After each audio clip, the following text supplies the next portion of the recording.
Good morning, student. Welcome to the fourth chapter of the exogenetic processes part 2. Last chapter we have discussed about the withering and the types of withering like mechanical withering, biological withering and chemical withering. Okay, in this chapter we will study about the erosional, transportational and depositional work done by various agents. Okay, so agents like the running water, rivers, glaciers, winds, sea waves and groundwater. Okay, तो इन सभी को क्या बोलते हैं? Agents बोलते हैं. Okay, किसको किसको? Running waters, rivers, glaciers, winds, sea waves and ground waters. Okay, तो देखिए chapter exogenetic processes. Okay, we have learned the previous lesson that the earth surface wears away because of erosion. Okay, अपन ने इसके पहले के chapter में means exogenetic processes part 1 इस lesson में अपन ने देखे थे कि the earth surface wear away because the erosion, यानी कि अर्थ सरफेस पे क्या हो जाता है? इरोशन हो जाता है. The eroded materials get carried away by agents. और जो इरोडेड जो मटेरियल्स होता है तो वो कौन कैरी करता है? Away by the agents. Okay, when the speed of the agents reduce the materials get deposited. जब उसकी जो स्पीड होती है, एजेंट्स की जो स्पीड रिड्यूस हो जाती है, द मटेरियल्स गेट डिपोजिट. वो क्या हो जाता है?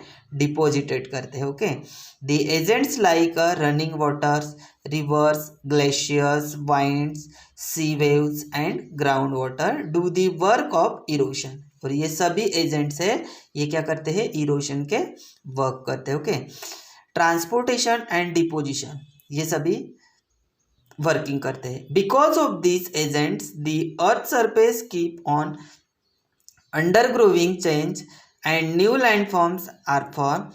We will study some of the landforms in these lessons. Okay, जो डिपोजिशनल, ट्रांसपोर्टेशनल और इरोजन की वजह से जो new landforms, okay, so new landforms उसमें चेंजेस हो जाता है. तो वो उसमें क्या क्या चेंजेस हो जाता है, सो उसकी स्टडी इस लेसन में करनी है. ओके, देखो first work of rivers and landforms. Okay, work of rivers and landforms.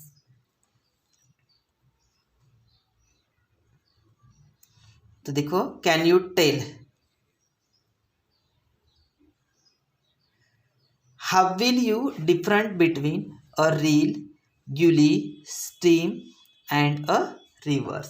उसमें डिफरेंस बिटवीन क्या है? देखो क्या डिफरेंस बिटवीन है. How will you difference between a rill, gully, stream and a river. Okay, we can different between a rill, gully, stream and a river as follows. देखो it's a simple difference between है. The smallest natural flow of rainwater is called a reel.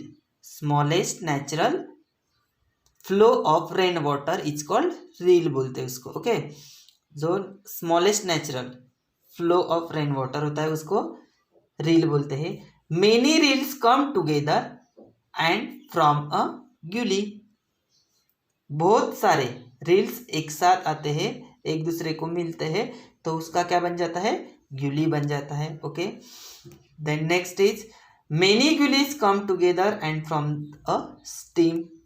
Okay, stream, many gullies come from together and from a stream.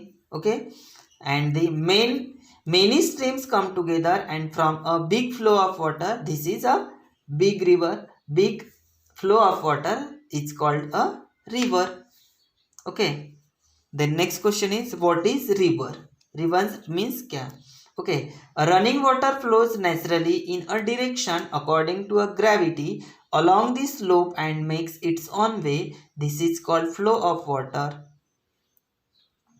This is called flow of water. It's called a river. Okay, next देखो geographical explanation.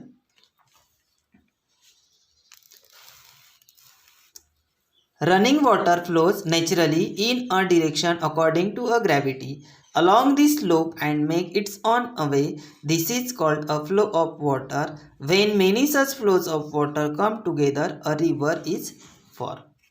Means कि rivers किसको बोला जाता है कि running water flows naturally in direction according to a gravity, gravity की वजह से, तो वो नेचुरली रनिंग वाटर क्या हो जाता है अकॉर्डिंग टू अ ग्रेविटी, किसके थ्रू, ग्रेविटी के through, along the slope and makes its on way, अपना वो वे बनाते हैं।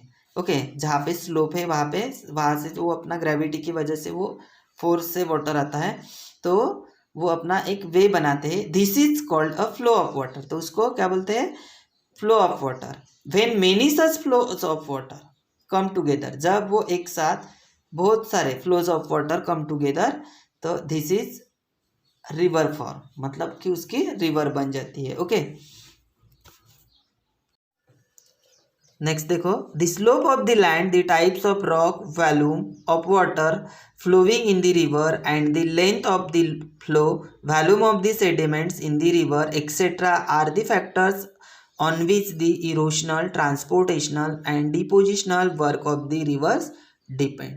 तो ये ऐसे बहुत सारे जैसे कि इरोशनल, ट्रांसपोर्टेशनल एंड डिपोजिशनल वर्क जो होता है, तो कहाँ देखो, the slope of the land कहाँ पे होता है, ये जो सभी जो इरोशनल जो वर्क है, ट्रांसपोर्टेशनल और डिपोजिशनल का जो वर्क होता है वो कहाँ कहाँ पे होता है, देखो, slope of the land, types of the rock, volume of the water flowing in the river and the length of the flow, volume of sediments in the rivers etcetera, इन सभी के ऊपर ये प्रोसेस होती है। ओके ये सभी जो फैक्टर्स है on which the erosional, transportational and depositional work of the rivers depend, इसी इन सभी के ऊपर डिपेंड करते हैं। ओके नेक्स्ट देखो, erosional work of rivers. Okay erosional work of river means कि the erosional work of a streams, rivers and the shape of the landscape, यहाँ पे ये इरोशनल वर्क होता है। ओके देखो, the rivers originate at a much higher altitude from the sea level. Here the river flows at a great speed and therefore its power to erode is a great. Okay, the rivers originate at a much higher altitude. अगर river कहाँ से originate हो रही है, higher altitude से, ऊपर से, higher altitude से सी लेवल पे, फ्रॉम दी सी लेवल तक आ रही है। Here the reverse flow the great speed, तो उसकी जो स्पीड है वाटर की तो वो ग्रेट स्पीड रहेंगी, ज़्यादा रहेंगी। Therefore its power to erode it great, तो उसका जो पावर है वो इरोड करने का वो क्या रहेगा, ग्रेट रहेगा।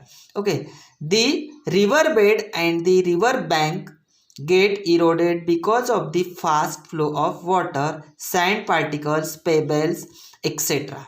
and the various tributaries joining the main river. All these led to the formation of gorges, canyons, V-shaped valleys and waterfalls. Okay, listen to carefully, यहाँ से बहुत important है। देखो कि the river bed and the river bank get eroded because of the fast flow of water, तो जब वो इरोडेट करती है रिवर बेड से, रिवर बैंक, रिवर बेड से यहाँ से इरोडेट होता है, क्यों होता है, क्योंकि the fast flow of water, क्यों होता है कि उनका जो फ्लोइंग होता है वाटर का वो फास्ट होता है, तो उसमें क्या क्या आता है, सैंड पार्टिकल्स, पेबल्स एक्सेट्रा, ये सभी फ्लो वाटर से बहकर आते हैं। Okay and the various tributaries joining the main rivers, और बहुत सारे ऐसे ट्रिब्यूटेरियस मीन्स उसकी जो मेन रिवर की जो ट्रिब्यूटेरियस मीन्स सहायक जो नदियाँ होती है वहाँ पे joining the main river. All this led to the formation of gorges, canyons, V shape valleys and waterfalls. Okay gorges means a deep rivers, a deep ravine rivers. Okay next देखो, transportation and deposition by river. देखो transportation means क्या, transportation moving material, transportation means moving material, okay, moving material, the force of the flowing water move the mud, sand and pebbles. Okay, तो जो moving materials है तो वो force से of the flowing water. Okay, तो ये जो flowing water से क्या बह कर आता है, मड है, सैंड है, pebbles. Okay, and depositional work means dumping material. Okay, dumping material, the sand, mud, pebble and silt being transported by the river. ये क्या करते हैं, transported by the river is eventually drop. तो ये यहाँ पे ड्रॉप होकर आते हैं, तो वो डिपोजिशन वर्क होता है। ओके, देखो, a river flows down the slope from a hilly reason. अगर रिवर कहाँ से फ्लो हो रही है, down the slope from a hilly region से। Okay, at the foot hills the changes in the slope causes deposition of coarse, okay, coarse sediments. As these they deposited in a triangular shape, they form an alluvial fan. alluvial fan means बाढ़ की मिट्टी, यानी कि जो बाढ़ से जो बहकर जो मिट्टी आती है वो, उसको बोला जाता है alluvial fan. तो alluvial fan means an alluvial fan is an accumulation of sediment shape like a section of a shallow cone with its apex at a point sources of sediment. उसकी जो स्ट्रक्चर होती है वो fan like जैसी होती है। Okay, तो उसको एल्यूवियल फैन कहा जाता है। ओके, उसका जो शेप होता है वो ट्रायंगुलर शेप होता है। ओके, तो ये स्लोप कॉजेस डिपोजिशन। तो ये स्लोप होती है रिवर्स, क्योंकि वो हिली रीजन से फ्लो होती है। Okay, as the steepness of the slope decrease and the transporting capacity of the river reduce, क्योंकि वो ऊपर से फ्लो होती है तो उसकी जो फ्लोइंग कैपेसिटी होती है वो रिड्यूस हो जाती है। Okay, it starts flowing slowly, तो वो धीरे धीरे फ्लोइंग होती है। इट बेंड्स मिंडेर्स मीन्स मोड़, घुमाव, जिसको सबसे ज़्यादा मोड़ और घुमाव होते हैं उसको मिंडेर्स कहते हैं। Okay, meanders open it in its way in an efforts cross even small obstacle. By the time rivers reaches the sea is riverbed become very wide and the speed becomes very slow. The sediments of the river get deposited and its bed and on its banks. Okay, उसको मेंड्रेरिंग्स of reverse इसको कहा जाता है, जिसको बहुत सारा घुमाव होता है। ओके, देखो, तो अभी जो स्मॉल रिवर्स होते हैं रिवर्स होते हैं, by the time the rivers reaches its the sea. Okay, तो ये क्या हो जाते हैं, सी को जब मिलते हैं reverse, it's river bed becomes very wide, उसका जो रिवर बेड होता है वो वेरी वाइड होता है, and its speed become very slow, और उसकी जो स्पीड होती है वो बहुत स्लो होती है। The sediments of the rivers get deposited, और जो सेडिमेंट टाइप का जो रॉक्स होता है वो जो पत्थर से तो वो डिपोजिट करता है। Okay, determine the deposition of sediments are the length of the rivers, volume of water, amount of sediments and the slope of the rivers and the earth surface. Thus landforms like a flood leaves, flood plains and the deltas are formed because of deposition of sediments. See figure 4.1. देखो, इन्हीं के determine से deposition of sediment, जो deposition of the figure देखो, ये fluid planes है, fluid planes, ये fluid levees, ये river, this is here we can see rivers, here we can see flood leaves, here we can see flood plains, and here we can see flood leaves and flood plains. okay, तो ये देखो flood levees and flood plains की diagram है, जैसे कि यहाँ पे बताया है उसका डिस्क्रिप्शन कि the deposition of the sediments are the length of the rivers. तो मतलब कि जो सेडिमेंट टाइप्स का जो रॉक्स होता है तो उनका जो ये रिवर्स की जो लेंथ होती है तो वो डिपोजिशन वर्क करते हैं, तो वो लेंथ के ऊपर डिपेंड होता है। The volume of the water, amount of sediments and the slope of the river, मतलब उसका जो slope. Okay, this landforms like a flood levees, flood plains, the deltas, उसको कहा जाता है। ओके, नेक्स्ट देखो, try to understand the formation of the landforms like a gorges, V shape valley, waterfalls, alluvial fans, meanders, flood levees, flood plains and deltas with the help of teachers. मतलब अभी जितना भी अपन ने study किए हैं तो उसको अभी इरोशनल वर्क में ये करना है, erosional work of the rivers. Okay, means की landforms form due to erosional work of the rivers and landforms form due to the transportational and depositional work of the rivers. Okay, जैसे यहाँ पे दिया है आपको, देखो एग्जाम्पल तो आपको दिया ही है, जैसे यहाँ पे दिया है, देखो landforms like a flood levees, ये depositional work of the transportational and depositional में आता है। फ्लूड प्लेन्स भी ट्रांसपोर्टेशनल एंड डिपोजिशनल में आता है। एंड डेल्टाज, ओके, डेल्टाज भी आता है। ओके, अलवियल फैंस, मेनेंडर्स, ये सभी इसमें आते हैं, कहाँ पे, डिपोजिशनल एंड ट्रांसपोर्टेशनल वर्क में आते हैं। ओके, तो अभी ये जॉर्जस है, वी शेप वैली है, वाटरफॉल्स है, ये सभी इरोशनल वर्क में आते हैं। ओके, लैंडफॉर्म्स के इरोशनल वर्क में आते हैं। Okay, give it a try.